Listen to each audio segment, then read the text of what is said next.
Today we are taking notes on mixtures, but in order to talk about mixtures, you need to differentiate between compounds and elements. So we're going to take about 10 minutes worth of notes on these differences. So we're going to start with the definition that scientists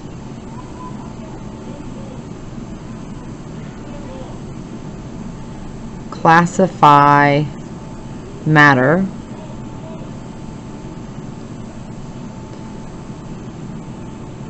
into one of three categories. These are elements, compounds,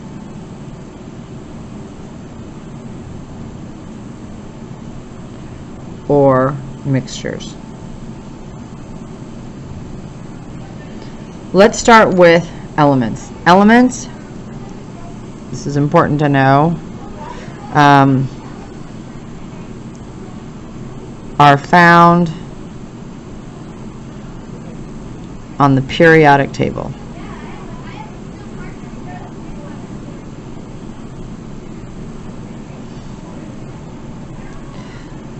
Elements are found on the periodic table. So when you see an element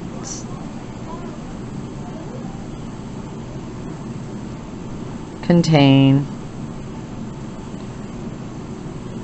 only one type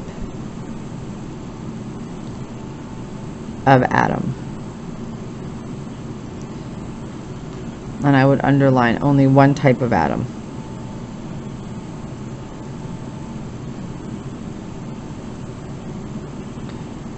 Elements cannot be broken down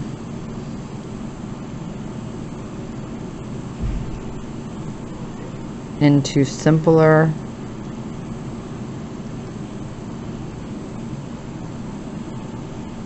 substances.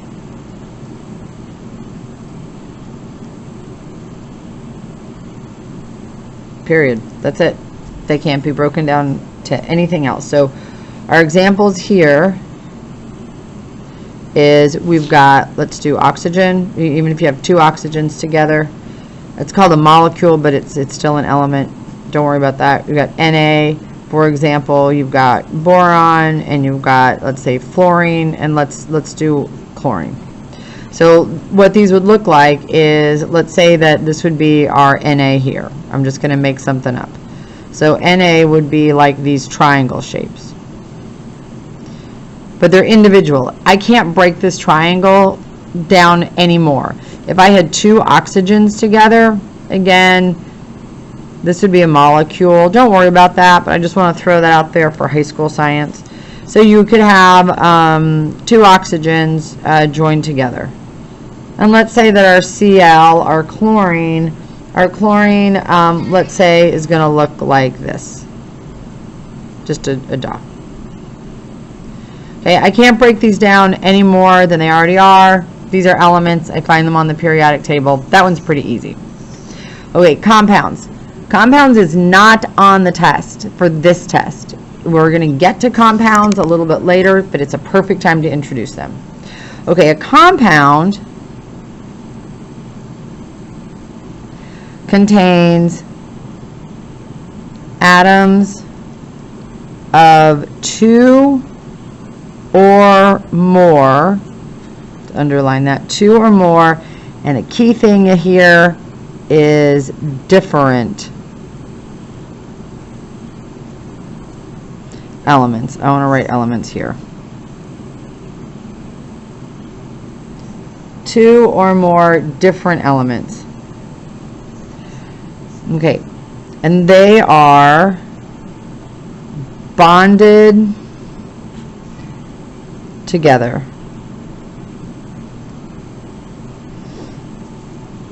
In a specific ratio We're going to talk about that in a second. They cannot be, don't say, separated easily. So if you take it to a chemistry lab, a high school, no, not high school, college lab, professional lab, you can separate them, but cannot be separated easily. And you can't rinse them off. I can't break them apart. So they can be separated, but not easily, not in a classroom. Okay, and then here's the last thing that's really important to know is they, let's see, have different properties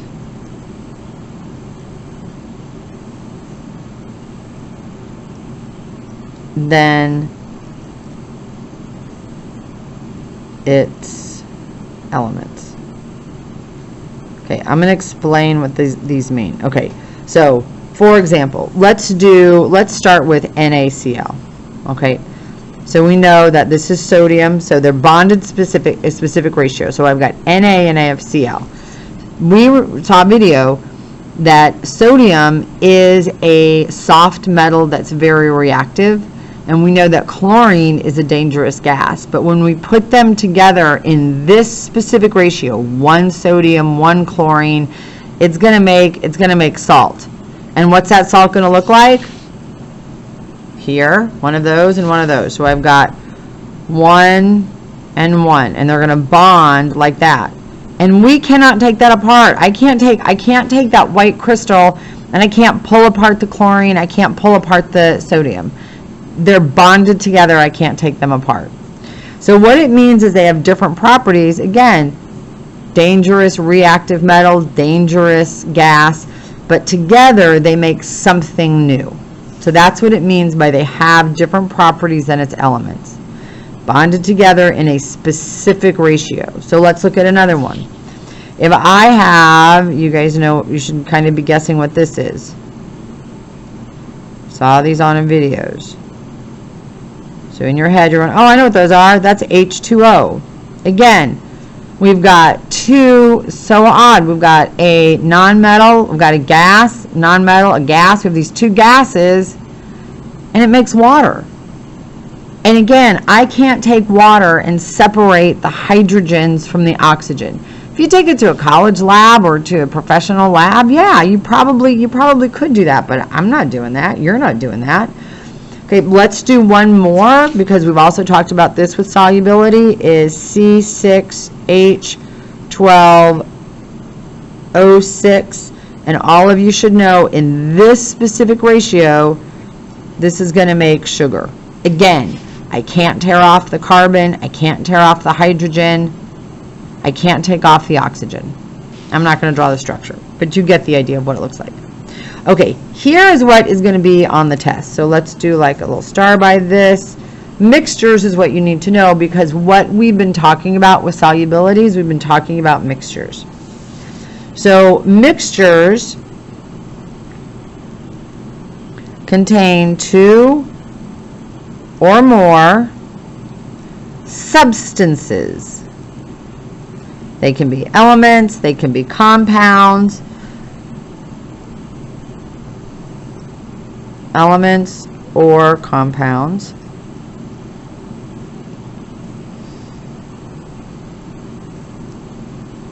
that are not bonded together.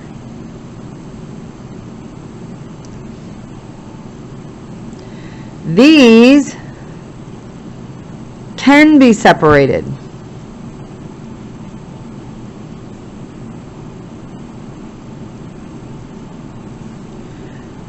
Easily, or let's say physically. And we'll talk about some different ways that you can do that. And they keep their own properties. Okay, so let's think of some examples of a mixture. So let's start with what we've done in class.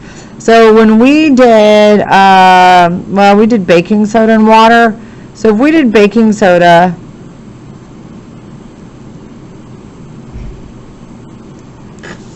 and water,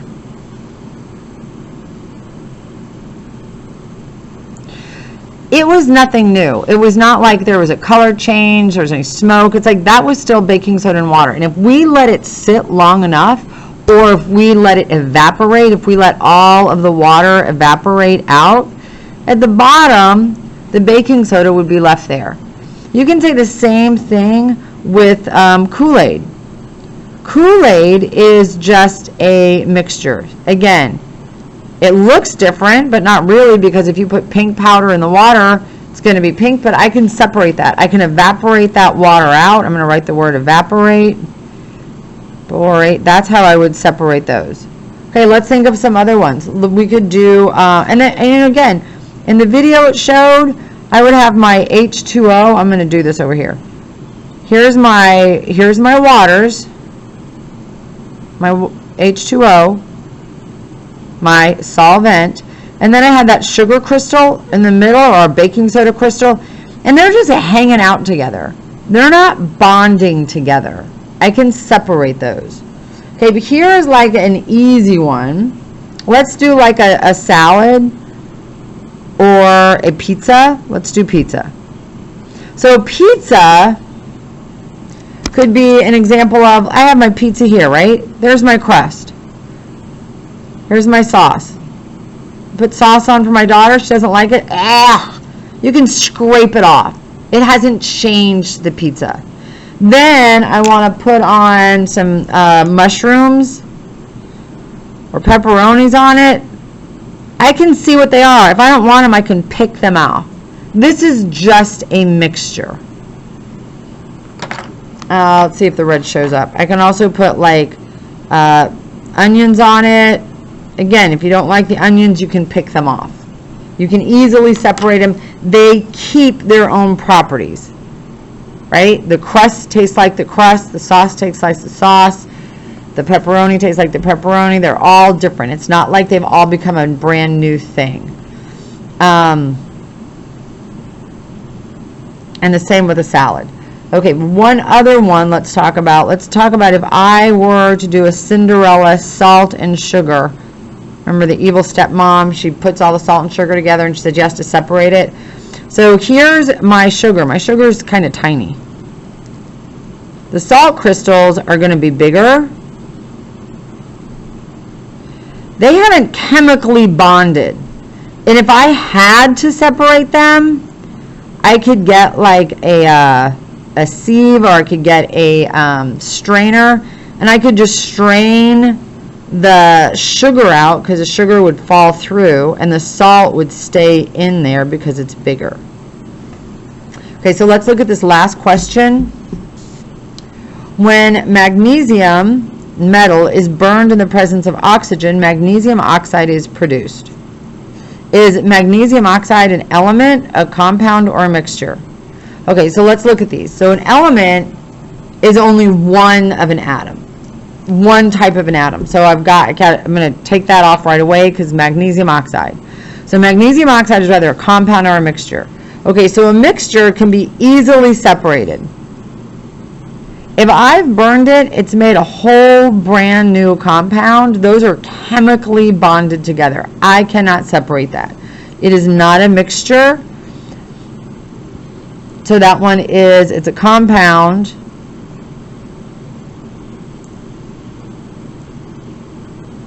Because it is two elements bonded together. Okay, I hope that helps. Hope you do well on the test.